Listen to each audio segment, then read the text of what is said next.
இதெல்லாம் ரொம்ப ரொம்ப பெரிய தவறு. என்னன்னா அவள் ஒரு குடும்பத்தோட ஹஸ்பண்டோட குழந்தைங்களோட வாழ்ந்துட்டு இருக்கா. அந்த மாதிரி இருக்கும்போது அவங்க வந்து இங்கே உட்காந்து பொறுப்பு எடுத்துக்கிட்டு இந்த மாதிரி ஒரு விஷயத்தை ஃபேஸ் பண்ண வந்ததே பெரிய விஷயம். அதில் அந்த பையன் யூனிஸ் வந்து அந்த பொண்ணை ஏற்றுக்க மாட்டேன்னு சொல்லலை. 5 நிமிஷம் ஒரு கால் லாகை பார்த்து ஒரு பொண்ணை இப்படி சந்தேகப்படுறது, அதை வச்சு வேற எந்த ப்ரூஃபும் கிடையாது, ஒன்றுமே கிடையாது.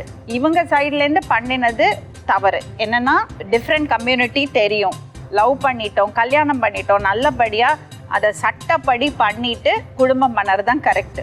அதை விட்டுட்டு ஓகே கம்யூனிட்டி வேற, வீட்டில் பெர்மிஷன் வாங்கணுங்கிறதுனால அவங்க வந்து அதை கொஞ்சம் சீக்ரெட்டிவாகவே வச்சுருந்துருக்காங்க.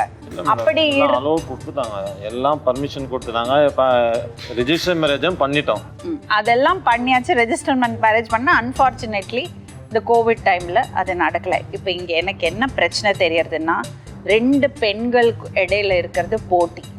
அதுதான் அந்த அம்மாவை பார்த்து அவங்க வந்து இன்செக்யூர் ஆகுறாங்க. இதே யூனிஸோட அம்மா அவங்க ஸ்தானத்துல இருந்து பேசியிருந்தா அந்த அம்மாவை கூட அவங்க தப்பா பேசியிருப்பாங்க.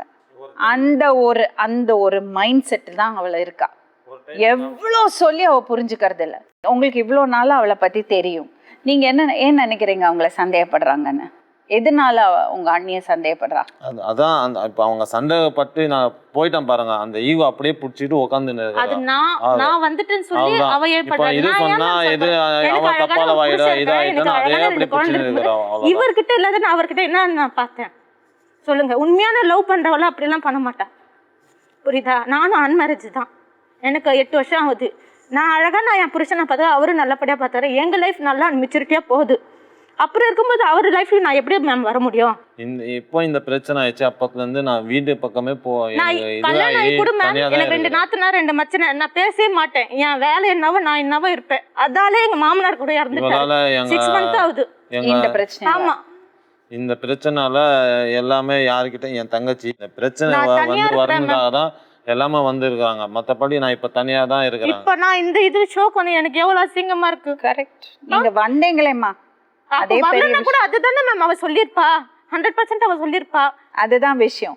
ஏன்னா யார வேணா அவமானப்படுத்தலான்னு ஒரு அவ ஆக்சுவலி வேணுன்ட்டு பண்ணல, அவ மன ரீதியா பாதிக்கப்பட்டிருக்கா. அதுதான் உண்மை. அந்த குழந்தைய அவங்களோட அனுப்ப முடியாது. சிடபிள்யூசில சொல்லி ஹேண்ட் ஓவர் பண்ணும். நீங்க அங்க வாங்கிக்கீங்க, அதுதான் பண்ணும். நீங்க குழந்தைய எடுத்துக்கிறதுக்கு தயாரா? நீங்க வீட்டுக்கு கூட்டிட்டு போறதுக்கு தயாரா? நான் அவங்கள இல்ல, நான் பாத்துக்கிறேன். பாத்துப்பீங்க. சிடபிள்யூசி இன்ஃபார்ம் பண்ணிடுங்க. பிகாஸ் இவங்களுக்கு மன ரீதியாக அவங்க பாதிக்கப்பட்டிருக்காங்க. மக்களுக்கு நான் ஒரு விஷயம் சொல்ல விரும்புகிறேன்.